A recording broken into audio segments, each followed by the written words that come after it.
but the Doug Glass. This sport is everything to you. You throw one heavy punch with that right, that's your career. Now I'm pregnant. This is big, Doug.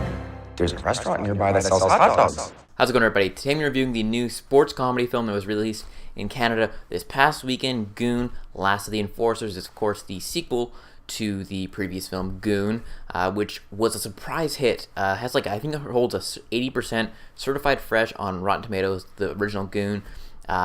Surprise hit, and I really enjoyed Goon. I thought it was funny. I love sports movies in general, so it was a big win. I was looking forward to this one. I know it didn't get a release in the States as of yet, but it's up here in Canada, so I thought I'd give it a watch, and here's my thoughts. Because the first one was so funny, I was really looking forward to this one, but I also was trepidatious because it's a comedy sequel in itself, and comedy sequels tend not to work a lot of the time. There's the rare instances like 22 Jump Street where they do work out, but a lot of the time they don't seem to hit their mark, and this one tries to get there again, but I don't think it quite makes it to the level that the first Goon was.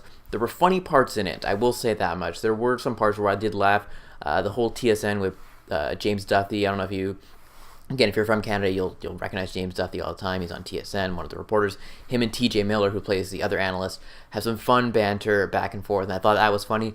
But there's a couple other characters that Sean William Scott meets, of course, and he kind of has to take another career path, and he becomes like an accountant type person, and his boss is just so out there. There's like one part I laughed in like one of the scenes at the very end of it. But other than that, I mean, there was some other parts I just didn't laugh at all, and they fell flat for me, a lot of the jokes, and that's kind of unfortunate. I also don't think the movie ends as well as the first one. Of course, the movie's about fighting, and there's a big fight at the end of the first film. I think this one has a good fight at the end, but I do enjoy the other one better. The first one, the end fight, a little bit better. And just, yeah, it tries to get there. Jay Baruchel actually directs this film, and again, when he's on screen as well, he's really funny. When he's not on screen, I missed him. I missed Jay Baruchel there, and I understand he's directing this movie. He probably doesn't want to be in the movie quite as much as he was in the first film. But I missed him. I missed him a lot in this movie. Also, the movie is kind of predictable in a sense. You kind of know every beat that's going to happen.